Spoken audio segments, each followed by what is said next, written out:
All right, welcome to the workshop number 206. I'm your host, Daniel Grinnell, joined tonight by Paul Ash, Max Shepard, and Cherie Hardman. Thanks for coming out, everybody. All right. Fantastic. All right, so this is a comedy safe space, as you know. Is this everybody's been on the workshop before? Is this any virgins here tonight?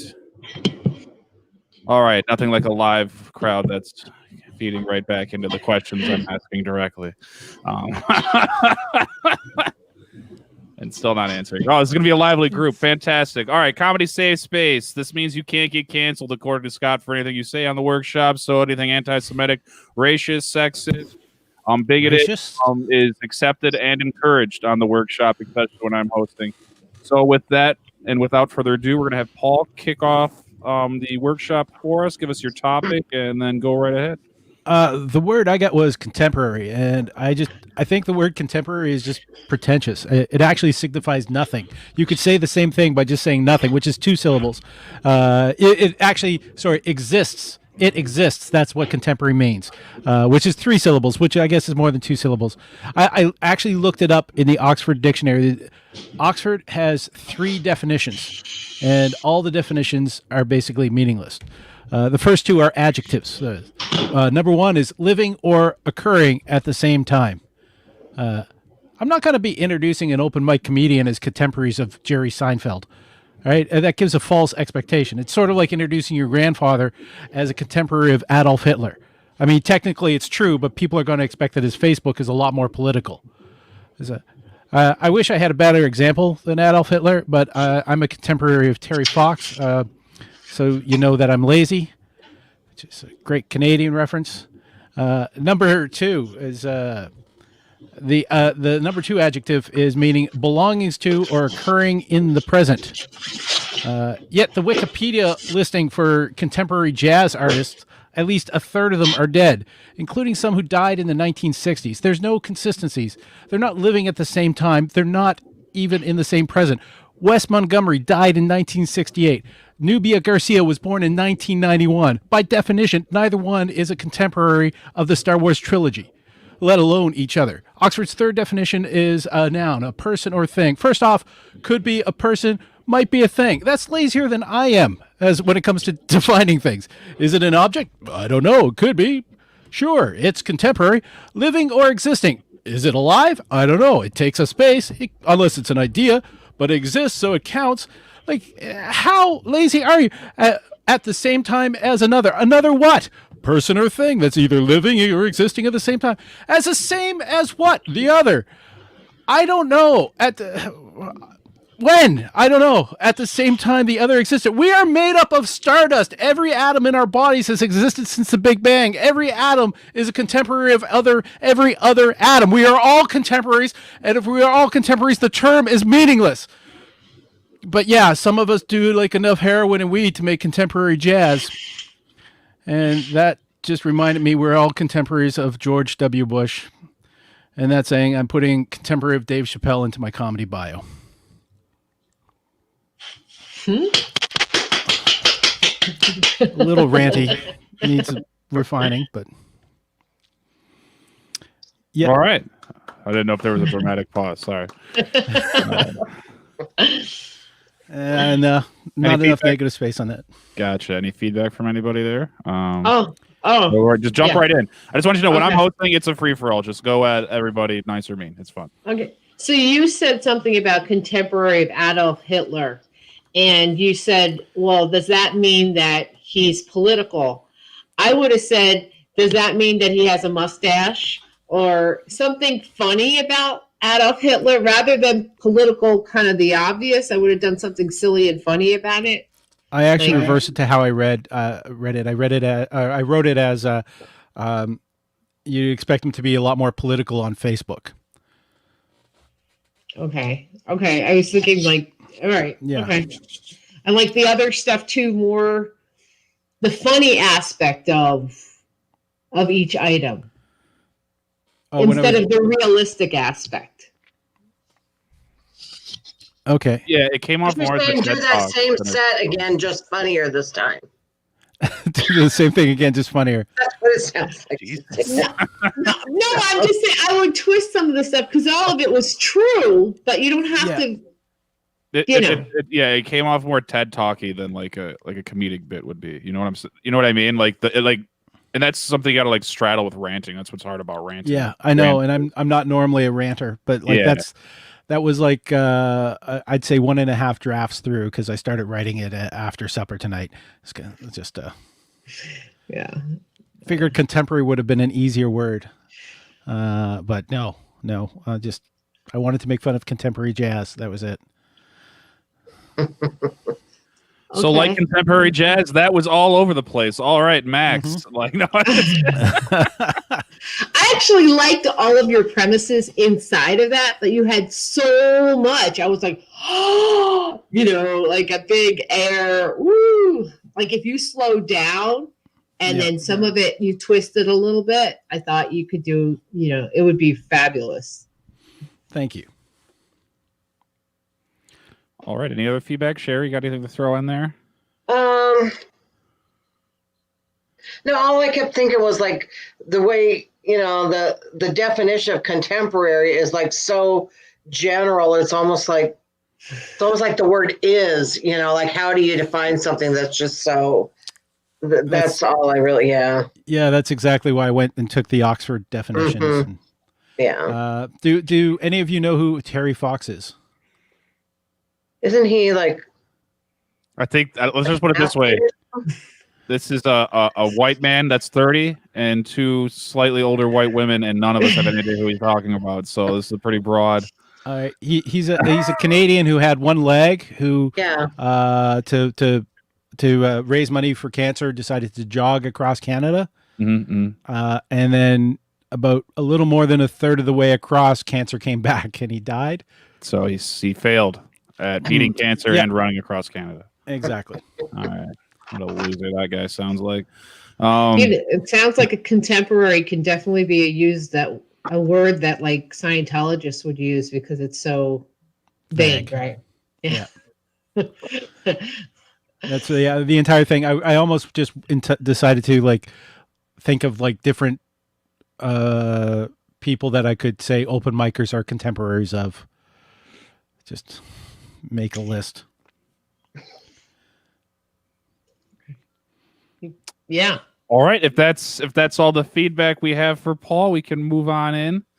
All right. Max, what do you got? What's your topic? And then go right in. And oh God. If you think Paul wrote it in it, I wrote mine in 15 minutes. So yeah. So poor things, you have to listen to this. It's all right though. Mine was gymnastics. Yeah. So my mom was a Hungarian communist, and she wanted us to be either ballerinas, a gymnast, a figure skater, or a violin player. None of which I became. My sister could do the American split and the Russian split. That means that she could open her legs diagonally and horizontally, and it made her very popular in high school and college. Actually, she did it a lot when she did coke too. I don't get it, but my friend was a professional gymnast, Asian girl, and she told me that her favorite pose was the bridge, where you look like a spider, keeping your hands and your feet on the floor while lifting the back up, your back and your midsection towards the ceiling. The most embarrassing time was when her tampon string was hanging out. It made it look like whiskers were growing out of her crotch while she was doing that. I always envied limber gymnasts and contortionists because if I was able to lick my own crotch, I would never need a partner. I'm lucky that I can lift my own head above myself. Another thing about gymnasts is that they usually start so young that their bodies outgrow their leotards really fast. Faster than their parents could buy them new ones. This leads to very high wedgies that they live with. They lose points in competitions if they pick their wedgies out of their ass. No stinky finger gymnasts, okay? They also fall on their heads a lot. So most of the time, brain damage and anorexia are popular conditions with them. When they finish their set, they have to stick their flat-chested ribs out like a rooster. A USA gymnast coach thought that he had the Midas touch when he fingered those girls. He thought that he would turn them into gold winners. I don't know if when you walk into a gymnast gym, all you smell is stinky feet. They are obedient like show dogs. The men are more like chimpanzees because they have to land on their armpits when they do the parallel bars. They all eventually turn into cokeheads because they love the white powder. Kids are fulfilling their unfulfilled dreams. Kids are fulfilling their parents' unfulfilled dreams as their fat moms sit in the bleachers yelling at their daughters. That's all I got. Thanks. Yeah. All right, who's up to bat up some feedback from Max? I got a couple things. Get in there. When you said she made her favorite thing was the bridge, I was waiting for like she's a bridge from something to something, but I mean I don't know what, but I have to think about that. And then the Midas touch, and everybody loves a good old coach finger in the girls, kind of a joke, but Well, it wasn't a coach though; it was a doctor, and it had to be like. Yeah. But I would have liked that to have come as a surprise, like the Midas touch and gold medals, and then at the end, like, oh, she was fingering them. I don't know. So yeah, like instead of the Midas touch, he gave him the Nasser touch because Nasser's the one who did it. Larry Nasser. So trust the Nasser touch, and then he'd be like, Let the name live in infamy. yeah. That's all I really had. So I was thinking when we were talking about your sister, you said high school or college. I think the laugh will come with the first one you say.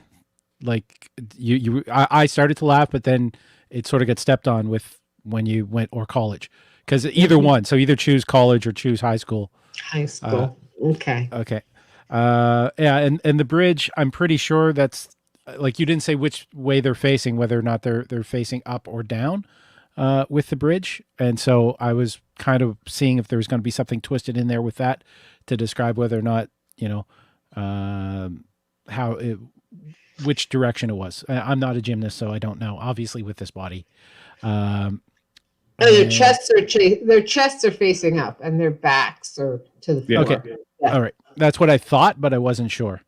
You probably don't have to explain that, to be honest, though. I think Paul's probably the minority in not knowing what a bridge is, to be fair. Quite possible. I'll blame it on being Canadian. There is... and yeah, the tampon string coming out, you did you say it got mistaken for a pube or... Whiskers. What did I say? Looked like whiskers coming out of her thing or whatever. Her crotch, yeah. Yeah, and she was way too young to have white, whiskers. Yeah, white pubes or something. Just at that time, or I'd say, or even put an age to it. Age is too young to have white pubes. Okay, that's good. Same spot. I would definitely, if you're gonna reference something, especially like the national gymnast team's molestation case, definitely do a quick Googs to make sure you say the right things. Like, don't say like coach and everything because it was it was the team doctor, and so if you're gonna jump right into like something controversial, you got to be accurate in what you say. And you can still be funny and say it, because I would definitely still say it, but that's me. I'm a little different. But yeah, so make sure you get that right. Then also like avoid the real low hanging fruit. Like, you could see her tampon string, and you went right to like it looked like pubes, where you could have just been like, and it was terrible when it got her caught up in the parallel bars or whatever. Like she got in a terrible tangling accident on the parallel bars. Like exaggerated. Obviously, tampon strings aren't long enough for that to happen, but.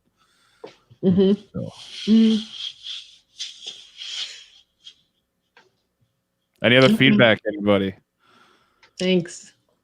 Thank you, guys. Nothing. All right. I guess we're flying right through these today. couple of big ticket 2.5 to 3 minuters going on. All right. Oh, All right, shit. Jerry. I was rushing because I thought it was going long. All right. No, you're good, man. Yeah.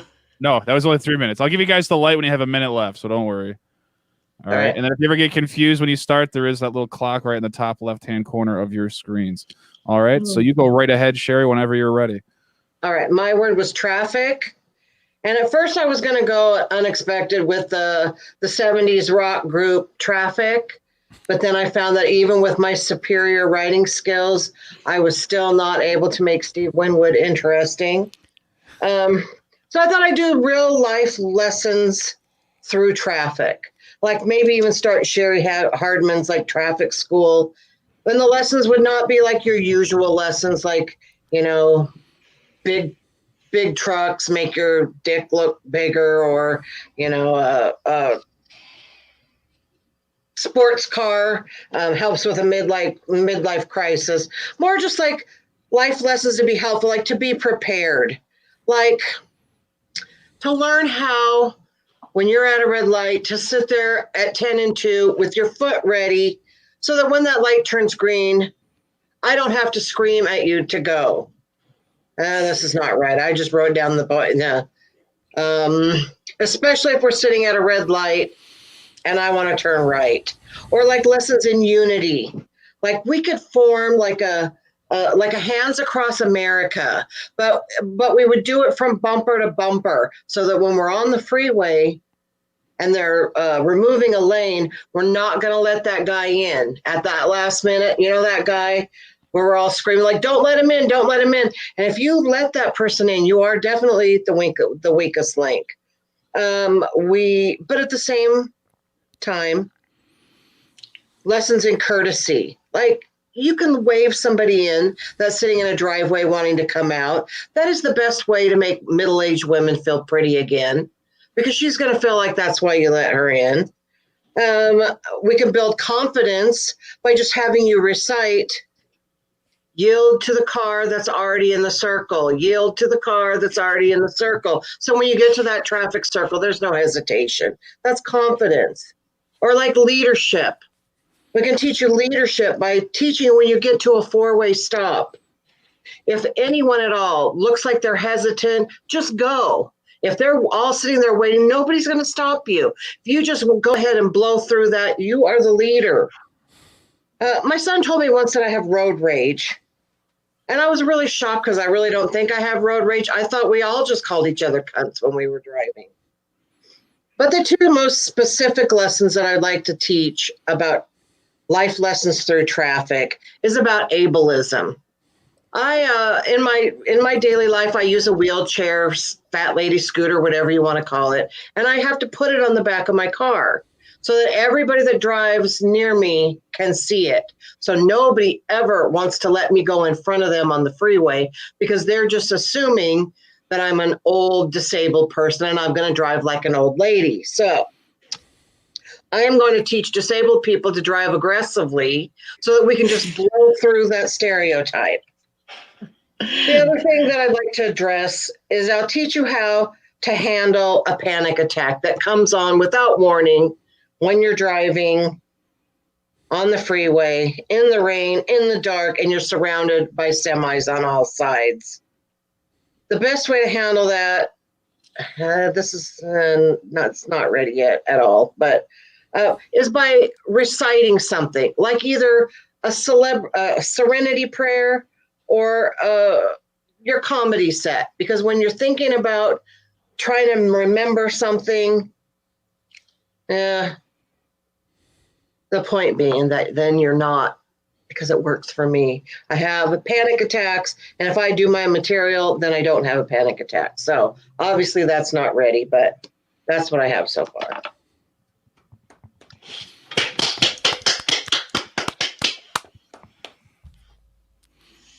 I think there's a place for a callback, like when you were talking about the road rage, and kind of at the end of the road rage section saying, but I'm not feeling any road rage today because when I went to leave my driveway, somebody waved me out. Oh, yeah. Right. That would be a kind of a turn point. Right. for a callback. And yeah, my immediate thought was somebody who was driving with like an electric scooter or wheelchair on the back of their car is like, hopefully they're a safe driver now, but how bad were they to get into that chair? That's funny.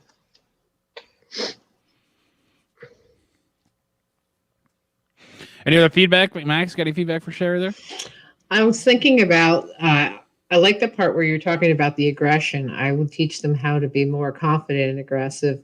I like that. I have an organ donor's license plate on my car so that people are aware that I'm looking for their organs in case they decide to jump in front. So in the same I don't think that's train how of organ thought. donors work. I don't think that means you take other people's organs and like, here you go, hospital. I scrounged up some organs for you. Oh yes, absolutely. I don't- Like if they look healthy, that's the one I want to hit. All Yeah. right. Get it, girl. Yeah. I mean, yeah, we got a serial organ dealer. Cool. The motorcyclists are the best. But anyway, and bicyclists too, because they're the healthiest. But Thanks. yeah. I was gonna say I have a Harley, but now it's like, ooh, I don't want Max to come steal my organs. I've only hit one person so far. It hasn't been very productive. But anyway, yeah, I think that getting back to Sherry and like the hints that you're going to give, with the, you're trying to teach them. This is the piece is more about how you're going to give them ethics, right? And give them ideas. How about like when they're using their phones on the road? Like we're at a 4-way stop, so everyone can check their email and then you go or something. I don't know, some kind of hand signals, something. Right. That's good. You should elaborate on certain things. Like when your son's like, "Mom, you've got a lot of road rage. You should have just, you kind of like, I thought you were Yeah, at least have like a punchline or like a quick jab to throw in there, but you kind of just like mentioned it, and then it was pointless, and you just moved on to the next thing. So it was just like, it didn't contribute anything. So if you just added something to it, like I told him to fuck off and get out of my car, like or you snapped at him or something, Mm-hmm. something in there. Otherwise, it's useless. It's just in there. So yeah.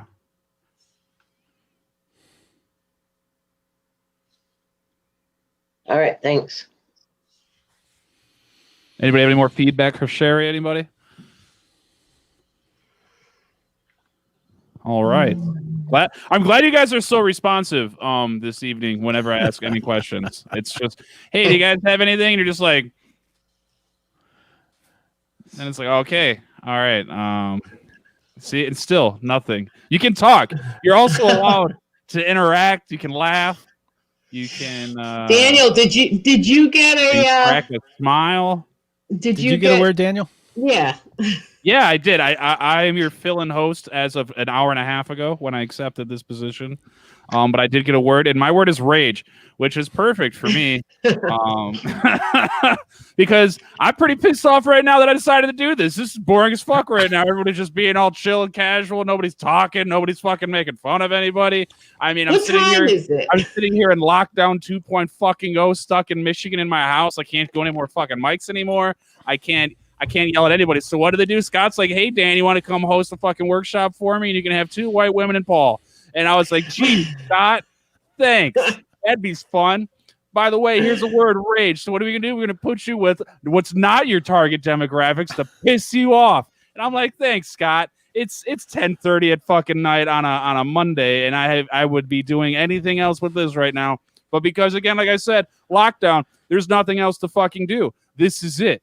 This is, it's cold, it's winter, so there's no outdoor mics unless you want to fucking perform on stage in a Carhartt or a parka. Are they called parkas? Who fucking gives a shit? I mean, I don't fucking know anymore. Like, this whole year's been insane. I don't know.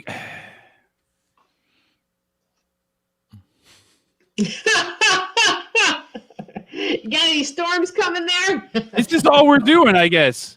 My wife's like, God, you seem so much happier since you started comedy. And I'm like, oh, I am. And then I do shows like this.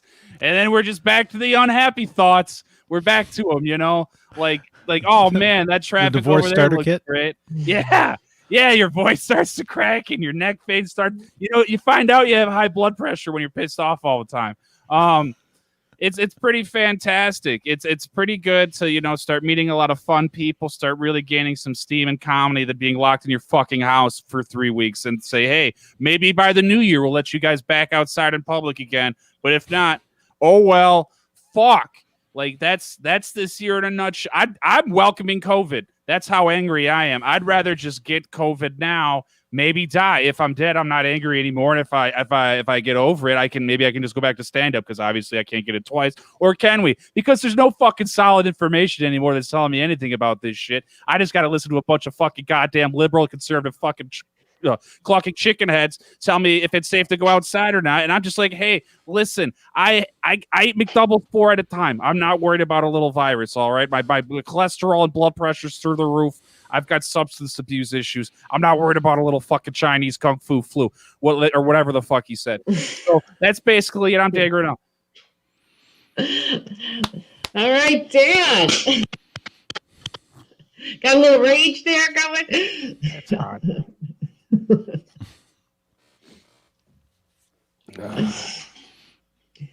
What time is it over there, Dan? 10:30 in the night. Where are you, Max? She's Jersey, isn't she? Jersey, Same yeah. time zone. Yeah, but I work at 7 a.m. It sucks. Oh, this is my job. Okay. All right. I'm afraid of you. I don't want to say anything. All right, Sherry's out. Who else has got It's something? 7:30 for you, Sherry. We know. All right, we know. You know, I guess it's the rage machine that is Danielle Grinnell. Sherry, where are you? Seattle. Oh, okay. All right. See, people respond to Max. They don't respond to you, Daniel. They respond to me fantastically, just appropriately. I can smell the alt left Seattle air on her. No, I'm just kidding. So no feedback. All right, I guess we'll move to the next board. Oh, here we go. What do we got? Anybody? Nothing? We're just gonna. Oh, this is such a great. No, I liked it. I mean, like the same thing about the what is it? The 4 McDoubles. Same thing. I'm not afraid of the vaccine. Yeah. But I mean, like that's all over the place. Anyways, already. You could have elaborated more about your wife and you.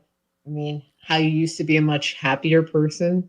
Now, now I'm sleeping in the couch, or now it's like, I'm a grown man. I'm not sleeping on any couches.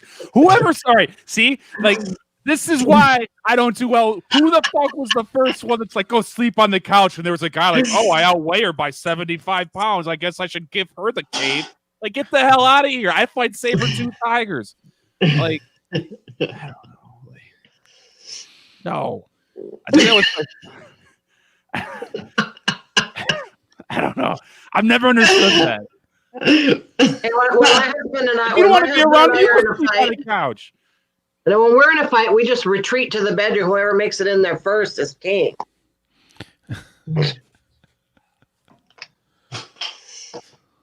You ever run them down with a scooter? Just Yeah. hobble them. Let me rev this up real quick, and she just hobbles over to a motor chair.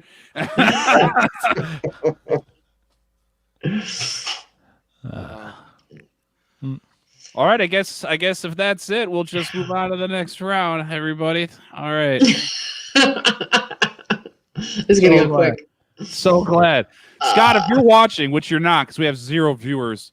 Well, he puts it on every night. I mean, how many times can you watch the Brady Bunch? The Brady Bunch. I mean, every night I get it in. all right. Every night you get it in? Jesus Christ. No, I get this Jesus Christ. The Max. notification. Scott Porsches. Scott Porsches every night. I didn't know that was your set. I thought you were just yelling at us for not talking or whatever. So I was waiting for you to start. See, that's the beauty. That's the beauty of my style of comedy. You don't know it's a set. You're just like, oh, I guess this is what's happening this evening. All right. So yeah, that was my set on Rage. Paul, you're welcome to now open up the second half of the workshop with whatever you are ready for, sir. Sure. It's a bunch of unfinished thoughts kind of thing. And well, don't worry because the feedback is incredible. Paul, give me 1 second. Oh, Give me 1 Jesus second. Christ. she just got back. She put on the indoor shoes, but maybe didn't. She's like, all right, give me 1 second here. We've been sitting here for a whole 30 minutes. I can't. She's in Jersey. She went to get her vape. That's all. She's in Jersey. She went to go steal rims. I don't know. Well, since we're sitting here with dead air because everybody's waiting on Max to get back and start contributing. Okay. I'm ready. All right. I long for the time when an active case used to refer to which 2-4 beer was open. I just had a London, Ontario fog tea. It's like a London fog tea, which is like a tea latte with a bit of vanilla extract, except instead of vanilla extract, you put in maple syrup and disappointment. I think Donald Trump must have his 10,000 hours of lying. Shouldn't he be better at it? Or is it just something that he fails at spectacularly? He has about four weeks of work left. Have you ever been fired or quit a job and then had to work those last 2 weeks? How many office supplies were you trying to steal? We might try to take a stapler or a pack of paper. Him, I think he's probably trying to get away with 2 or 3 states.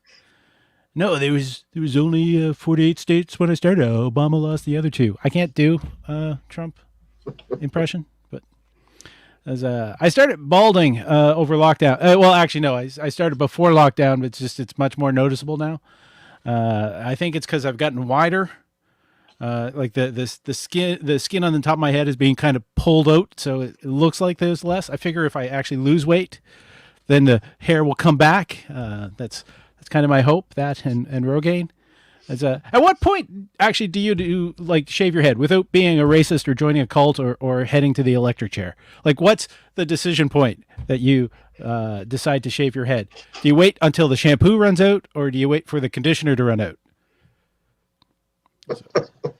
Actually, maybe that's why the 2-in-1s exist. They're the balding starter pack. When you finish this bottle, you're ready to give up on life.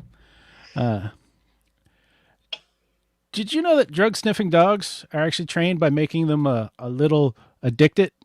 So they're going to be searching out for the drugs in question. I think that's probably why we don't have drug-sniffing elephants. You know how pushy some cokeheads are. Imagine 10,000 pounds of cokehead trying to get close to you at a party. Right? How much could that trunk take? The cops are at a news conference. We think the criminals tried to smuggle in 2 tons of cocaine, but we've recovered 15 grams so far. By the way, if anyone has seen our drug-sniffing elephant Dumbo, warning, he's learned how to jump. I don't want to be stuck at a party talking to somebody who's that excited about peanuts. What he really needs to do is mellow out on some contemporary jazz. I'll leave it there. Daniel. We're going to get somebody that's going to roll full 3 minutes. We're going to do... Sherry ran 4. So Sherry did Hey, I hit 4 according to the clock.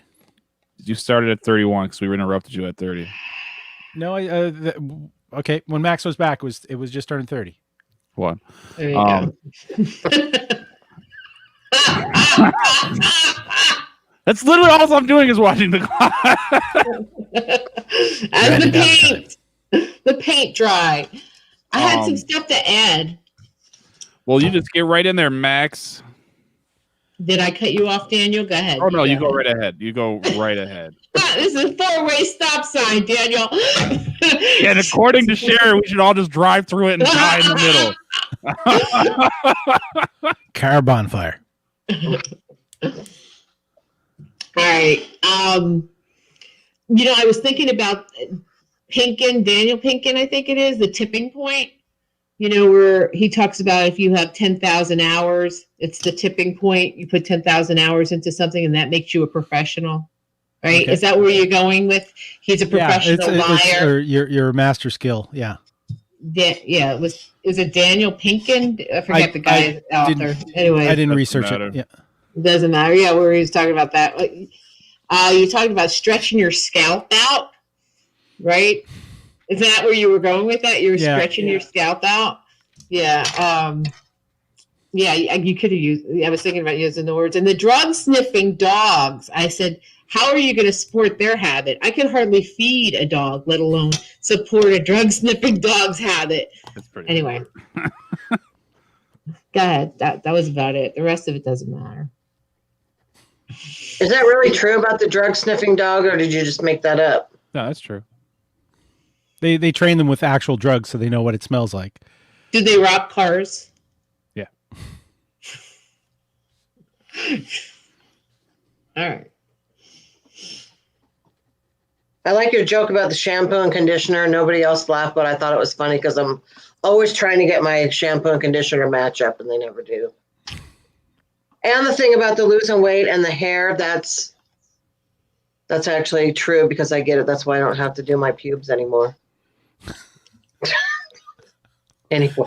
I was thinking it was like a focal point, but because it's, I was just called my head pointy, but I was trying to do the hand gestures with the joke. It's not going to say them right. Go ahead, As for Dan. Trump, I was picturing Trump sneaking out of the White House with stuff. Yeah. Like I don't know what. That's why I said 2 states, but that's only because of the secession thing that's happening or reportedly trying to happen. That pops up in the news every 2 years here. Who's seceding now? Texas and the bottom, Southwest, always tries to secede every 3 or 4 years. Well, they can join Mexico for all I care. Yeah. Okay. Well, you're assuming Mexico will have them. Mexico would be lucky to have a fine state of Texas, which is still supporting open stand-up comedy right now. So I've lost so many friends to the mass migration of COVID to Texas because of this. I heard that, actually. It is comedy mecca shortly will be in Texas. Can't wait to go. Okay. So with I love the drug sniffing elephant. Yeah. And then the part where you're just and if you you're looking for a drug sniffing elephant Dumbo, be careful because they know how to jump. You should I was thinking, with the amount of drugs Dumbo got off with, they're definitely flying now. There's something in there. Okay. Yeah. It's also because elephants can't jump. That's what I was. You could even just expand on that, then just build a whole scenario based upon the movie Dumbo was really just the actor who played Dumbo's decline into drug addiction, and it was all just in their head the whole time. John briefly would just be an elephant. Are we going to make this a Belushi reference or? No, just Dumbo. Obviously, elephants can't fly. That elephant was on drugs. It was just imagining it could the whole time. I don't know. Isn't that more mushrooms? Hey, I don't know what Dumbo's trained for. I didn't see their pedigree and their certifications. I don't know. Just a theory. The Peanuts line. Did that make sense? I don't want to be stuck at a party with somebody in the corner with somebody that enthused about peanuts. I liked that when I wrote it, but You've seen him balance on a ball for peanuts. Imagine what this motherfucker will do for crack. I love it. See, this is why I was like, this is going to be a fun night. This is exactly my demographic here. White women and the liberals. I'm fucking killing right now. This is great. I am so comfortable. All right. Is there any other feedback for Mr. Paul? I'm still thinking about the drug addicted dogs. See, I dated a drug addicted guy, and he was scared of those narc dogs. I We're can like, see gotta that. get out of here. Running away from the dogs. Yeah, I was thinking about something about like the trunk groping every club owner who goes through customs. See, here's the thing too, though, is oh wait, you said trunk, didn't you? Yeah. I don't. Okay, never mind. Doesn't matter. I thought you said Trump, and I was like, I think everybody should probably start walking away from the Trump references because the presidency ends in a couple weeks. I know. Yeah, something tells me he's going to try to stay in the news. I mean, in 2024 when he reruns, but you know damn well it's going to happen. What's going to happen to the wall? Oh.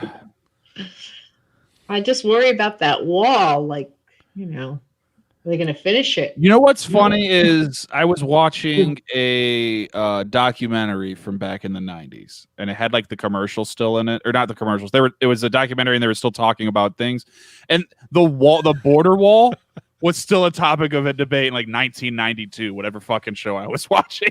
So like, I'm just sitting here like, oh wow, this is just what they argue about. It's never going to be built. It's just, that's because Trump's a hack. It's all rehashing. I was like, America, season 256 or whatever we're on. Oh boy. 44. All right, so Max, you're up. Oh, sorry. Go ahead, Paul. Two fours. You guys don't call them that, do you? What? That was the first joke I did. I said an active case referred to which 2-4 was open. Yeah, active case. I got that one, and I was thinking about that, but I didn't say anything. Your active case. I like that. All right. Yeah, and your London Fog Tea. Yeah, London, Ontario it's a place in Canada. It's here. So it's I have another joke that I do is just London, Ontario should just have its town slogan. London, no, not that one. Okay. You have a couple of them up there like that. Yeah. All right. Is that it? Everybody good? No more feedback for Paul? Anybody? All right, Max, you're up. Make us laugh. Go. Oh boy. Okay. You're not ready? Like it's the same order as last round. You had to have known you were going soon. I'm just every minute is brand new here, dude. This is totally unexpected. I had no idea I was performing comedy tonight to work on new problems. All right, here we go. Just so we know the clock, it says 43 in about 3 seconds. So at 43 to 48. Here we go. And you're on.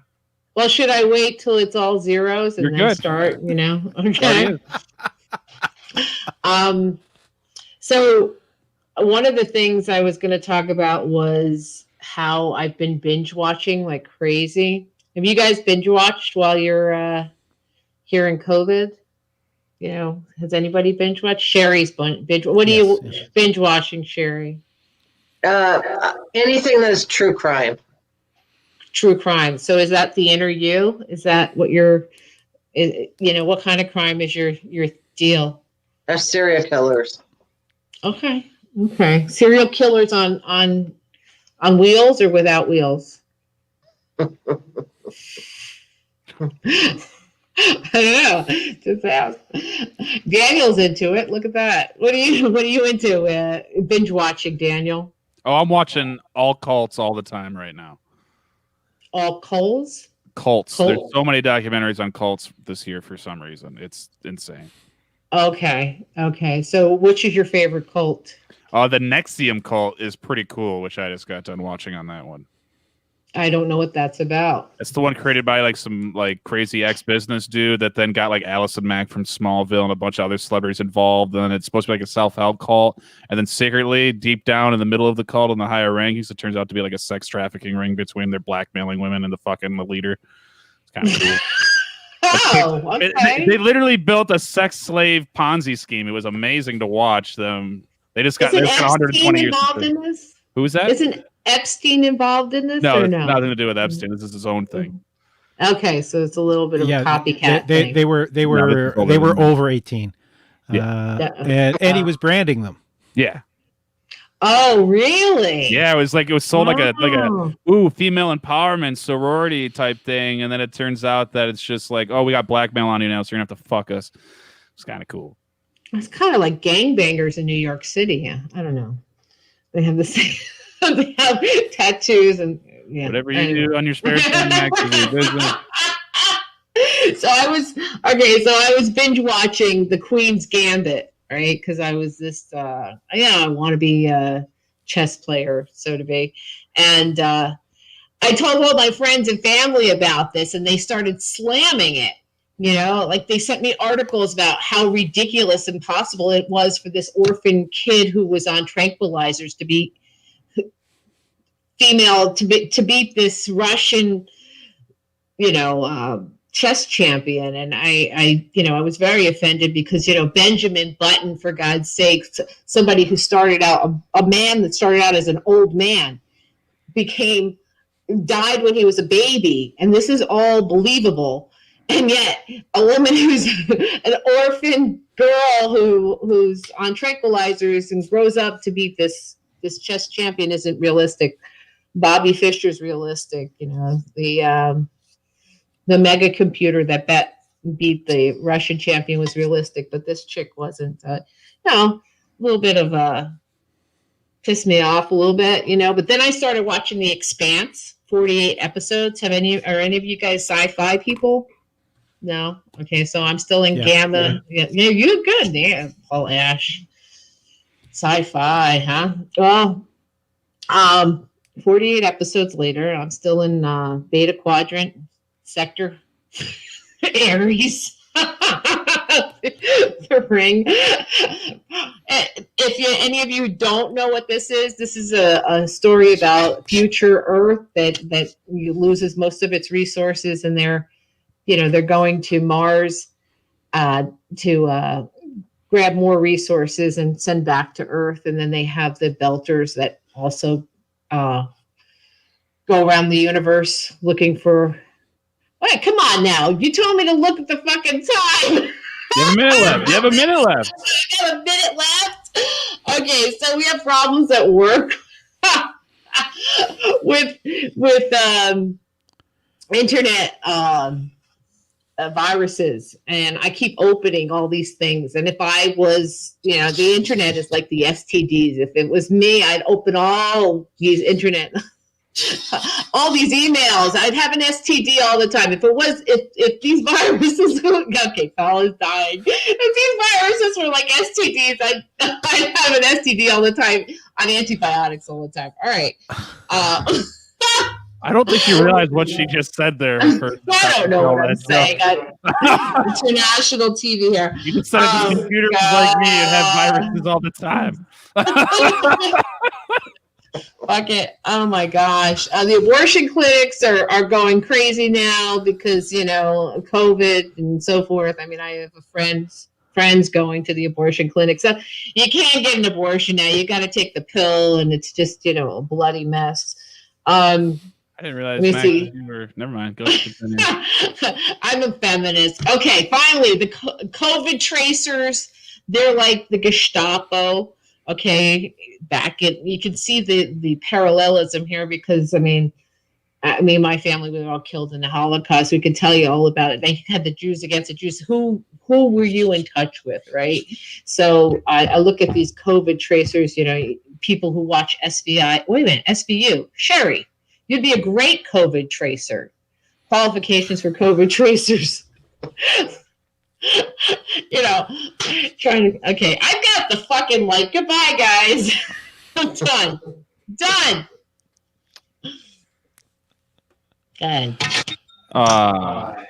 I didn't even do my Electrolux and Dyson thing with the abortion clinics, Darn. I think it was the crowd work that took it long. I guess so.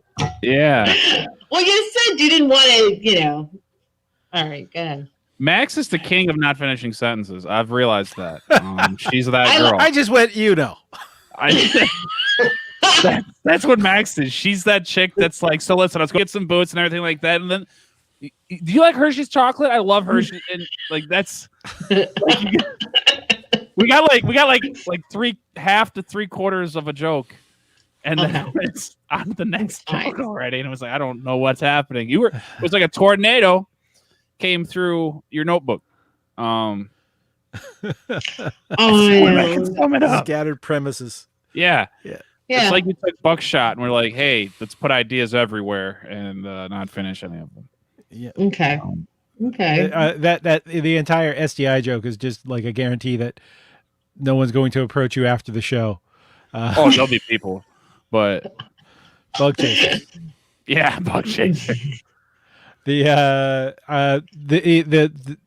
fact that you were interested in watching Queen's Gambit is like because I want to be a chess champion. Like that's why I watch Top Gear so I can drive F1.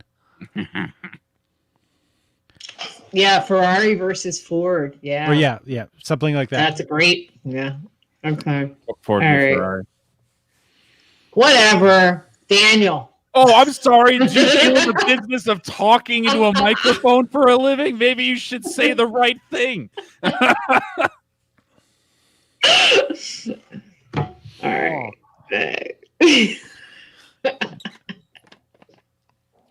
I don't know why nobody gets my references. I just call them all the wrong things. I don't understand that. So Yeah, really. I watched The Expanse. I read The Expanse. I had no idea what the first third of that joke was about. Like that was not from The Expanse. Oh my God, Paul. All right. I'll explain it someday. If this computer was anything like me, it would have viruses. That's not what I meant. I just like fucked that up. Oh my God. All right. What are we doing? All right. Sherry, talk. Please help me here. Yeah, Sherry, you've been contributing so much this evening. Yeah, I'm having so much fun. I think you could do a lot with the Queen's Gambit. I think you'd be really good to flesh that out because I think I got nothing to say. That's Sherry tried to give you help, and she's like, "Listen, bitch, I got no help for you. You know what you should do? Rewrite all of it." That's Hey, that Queen's Gambit. That's a premise. It's like, you know what you should do? Take all your premises and rewrite all new material and go with them. I'll do that. I'll work on it. I need some time. Sherry's mean. I like her. Brutal Sherry. Yeah. Sherry or Cherry? It's Sherry. Sherry. I guess that means it's Sherry's up. At the end, excuse me, Paul. I'm hosting. All right, sorry. Pushy. Oh! Jesus Christ! What is this? All right. If there's no more feedback for Max, Sherry, the floor is yours. Mm. Or not. All I was going to do, like I have one joke that does really well in person, but I don't know if it will work in Zoom. So just And do I it don't know. And I don't know if this is the right place to try that out, but I'm just going to do it anyway. Okay. Just a little bit. I like to wear low cut clothing because even though boob sweat season is over, I still got to air them out because I get a bad case of humidititties. I was in Vegas last summer. It was 117 degrees. I could have steamed veggies in there. If you drop a kernel in, I could pop corn. I was thinking about starting my own food delivery service and call it Boober Eats or maybe Uber Teats. I don't know. But the thing that you don't realize about when you have big boobs, when you're eating, if you drop anything, it goes right in here. And the next thing you know, there's my husband saying, "Why is there taco meat all over the bathroom floor?" Because I took my broth in there, that's why. So now we just keep tortillas in the bathroom. The meat's already heated up. The cheese is melted. They're delicious. And, you know, sometimes people groan right here, but I can just tell you that if I brought this taco truck over at 2 a.m., somebody in this room would place an order, motorboat them some tacos. It's a fair point. That's it. God damn it! Give us something else from your routine, Sherry. Something else? Yeah. Sorry, That's I'm one more trying to save Daniel. Aggravation. It's fine. I'm just gonna. I can do 3 minutes of vagina jokes. You know what? Whatever you want to do. You have 3 minutes left, so there you go. Get in there. All right, my vagina's like a casserole. Okay. If I put it in front of my husband, he damn well better eat it. Okay. My vagina's like an eclipse. Mhm. Causes a lot of excitement whenever it's around, but you probably don't want to look directly at it. My vagina's like a jack-o'-lantern. Once a year, I like to stick a candle in it, put it out on the front porch for all the neighbors to enjoy. I could keep going on. My vagina, being in my vagina is like going to Disneyland for the first time when you're in your 30s. You know, you're excited to see what all the fuss has been about, but you're kind of pissed that all your friends got there first. All right, I'm done. So glad you didn't say too many kids. I like the taco meat. Keep the tortillas in the bathroom. That one I really liked. Keep the tortillas in the bathroom. Boober Eats. It never arrives cold, but that sort of steps on the other joke where you reference about the fact that the food's still warm. Right. I figured for like a quick tag to put after Boober Eats, be like it'd probably be easy to staff considering all those girls that got laid off from Hooters or something would work for Boober Eats because they have big boobs too. Right. Sweaty boobs. Big sweaty boobs. Big sweaty boobs. I thought about, how about this? You said steamed veggies. I was thinking with the tint of, I don't know, some scent. Some body odor scent. I don't know. Steamed veggies with body odor scent. Raw veggies go in, stir fry comes out. Yeah. I have Russians rent out my cleavage just for the steam. I don't know. Russian bathhouses. All right, whatever. That bit does really well in a rowdy bar, but I'm just not sure that it's going to do that well in a Zoom show. You know what I'm saying? Right. Hmm. Any All more right. feedback for Sherry? Anybody? All right. I guess we're towards the end of our show. I will be the last to go, I guess. All right, here we go. Here we go.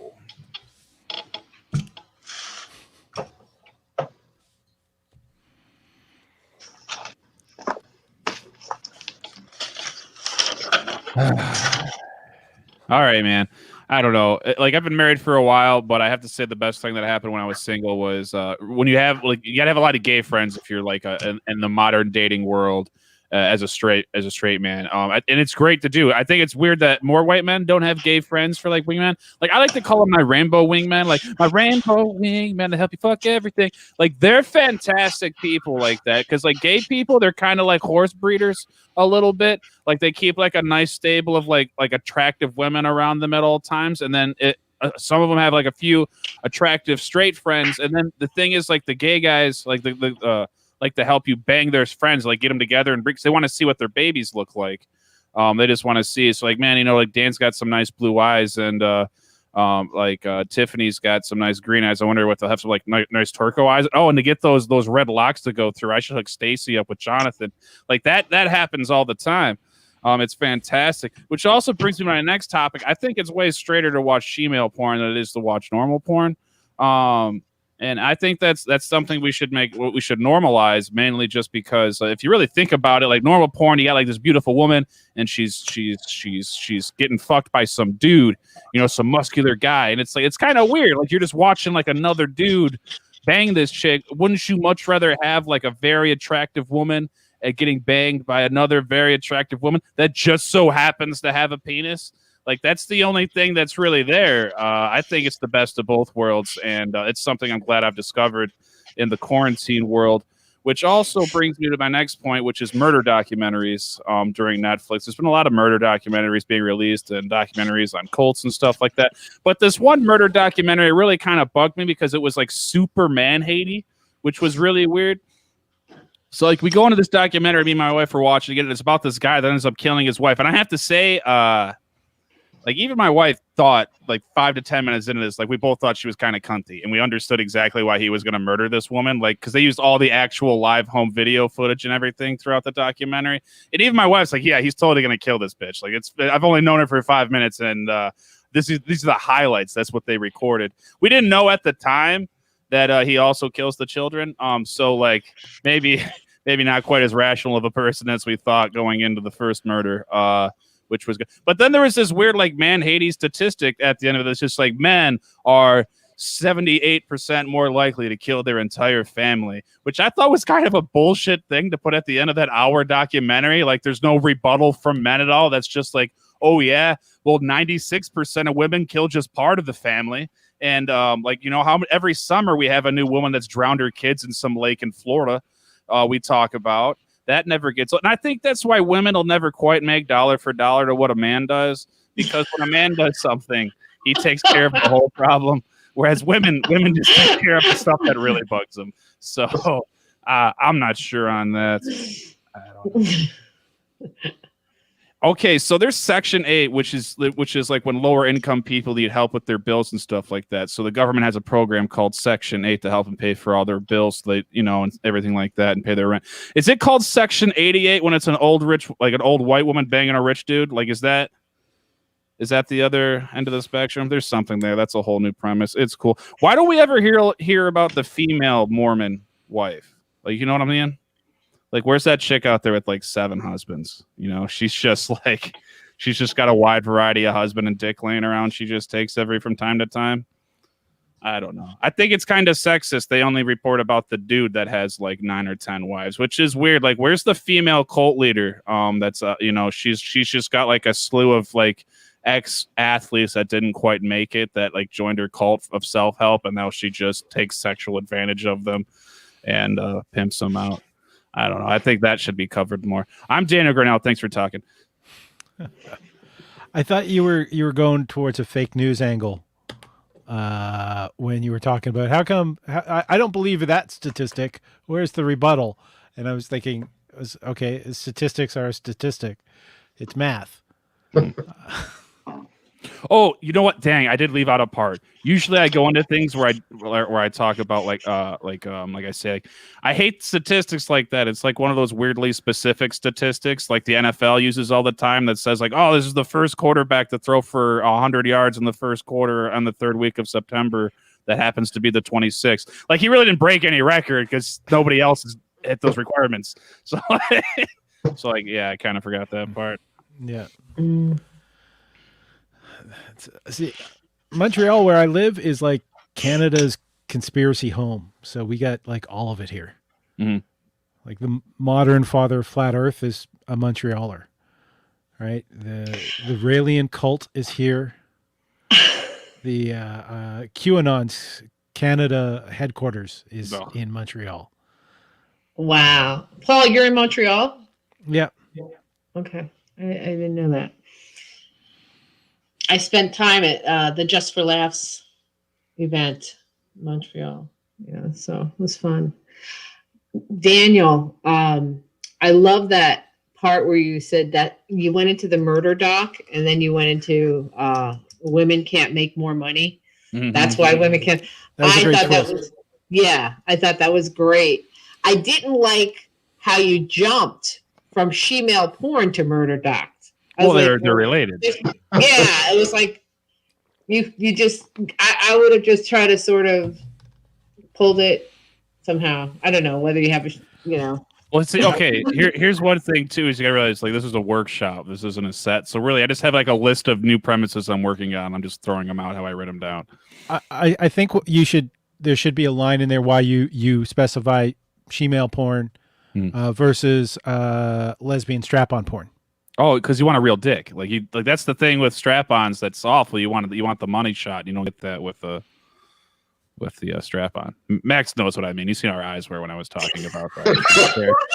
She like stopped and like just like She looked nodded. into the camera. It was weird. Max like, no, he's right. It's exactly it. You want to? But I think Yeah, that's something, again, you see the reaction here. That's something you could mention yeah. on stage. That's a good. Like- That's a good add on there for sure.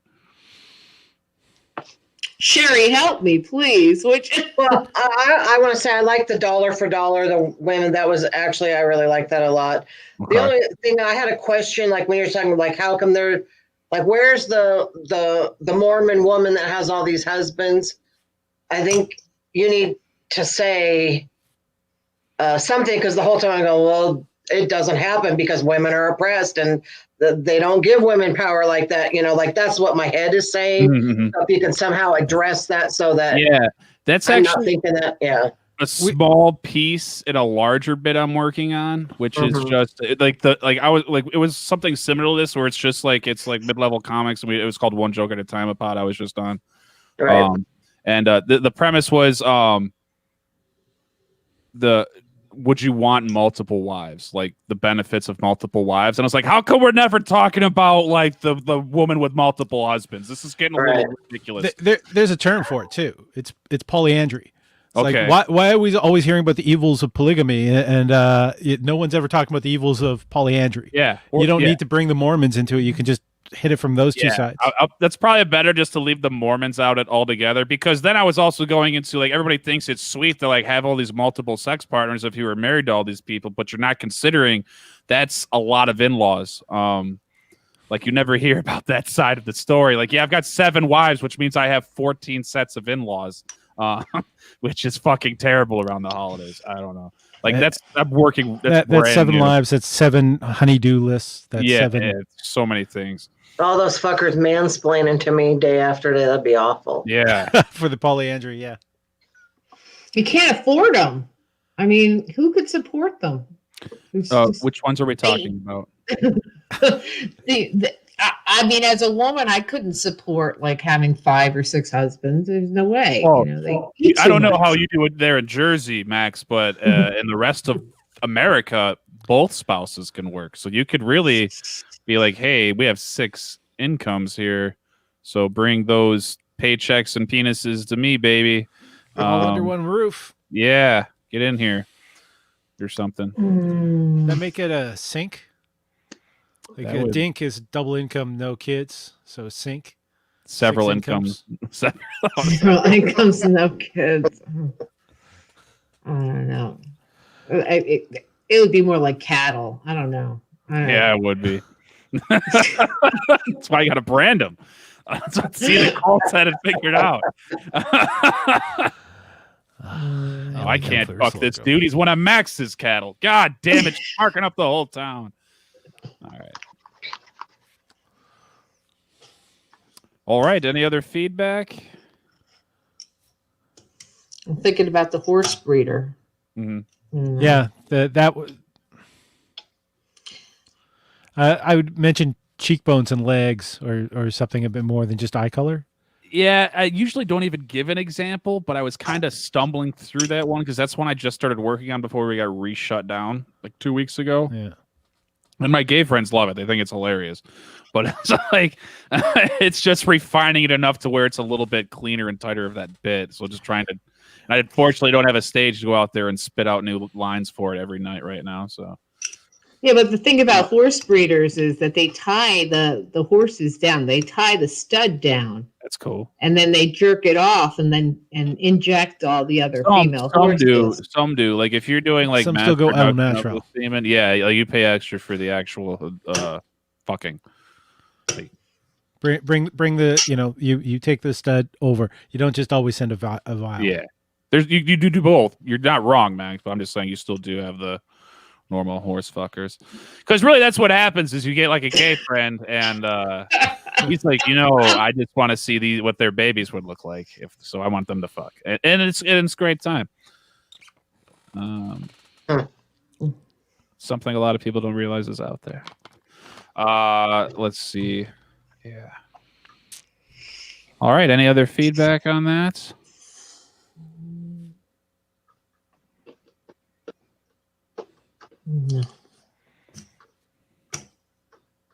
Alrighty. Well, then at this portion of the workshop, we'll go through. You guys will put out any plugs you want or any upcoming dates if you want. I know we're all scarce of those for the most part, but Paul, go ahead first. I'm doing online stuff. That's all I can really do. I do an interview show about comedians and how they write. Tomorrow night, I'm interviewing Martha Chavez. And where can they find that, Paul? On your Facebook or? Yeah, my Facebook, or if they do search for Paul Ash Comedy on Facebook, I use StreamYard as well, so it'll go to YouTube. And Kick Ash Comedy is just my name will find the YouTube channel as well. All right, Max, you got anything you want to plug or social media or upcoming anything or? Yeah, my Instagram is dr.max.shepherd. My Facebook is Max Shepherd, and I have a show coming up tomorrow.